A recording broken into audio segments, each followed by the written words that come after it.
વડિયા મોટી કુંકાવાવ ખાતે ગઈકાલે મુખ્ય માર્ગ ઉપર એક 4 વ્હીલર ગટરમાં ખાબકવાની ઘટના સામે આવી હતી। આ બનાવના વિડિયો સોશિયલ મીડિયા તેમજ સમાચાર માધ્યમોમાં પ્રસિદ્ધ થતાં જ તંત્ર સજાગ બન્યું।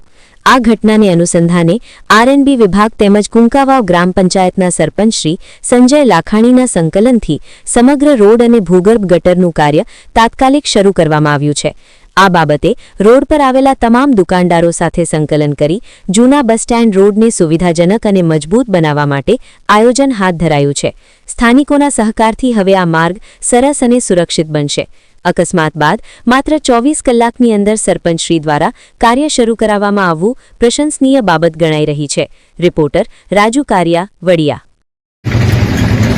મોટી વાત કરી ગામે અમારે ઘણા વર્ષોથી છેલ્લા 25-30 વર્ષથી આ ગટરનો પ્રશ્ન જે હતો આપણે એ ક્લીન કરાવવા બાબત અને ઘણા જગ્યાએ તૂટેલો સ્લેબ એનું કામ માટે આરએનબી સેટે આપણી એક વાતને માન રાખી અને તાત્કાલિક ધોરણે જે કામ થાય એની મંજૂરી આપી અને માનીએ કૌશિકભાઈ વેકરિયા જે આપણા ગુજરાત સરકારના મંત્રી છે એમણે ખાસ ધ્યાન આપીને તાત્કાલિક આ કામ પૂર્ણ થાય એના માટે સહમતિ દર્શાવી છે એ બદલ કૌશિકભાઈ વેકરિયાનો ખૂબ આભાર વ્યક્ત કરું છું। સંજયભાઈ, આ કેટલો વિસ્તાર છે આ ગટરનો?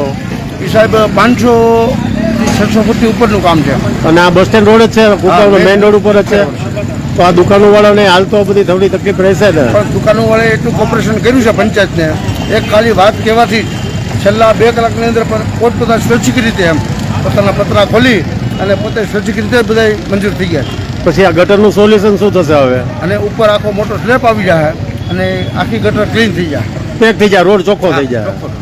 સરસ, થેન્ક યુ સંજયભાઈ વાત કરવા બદલ।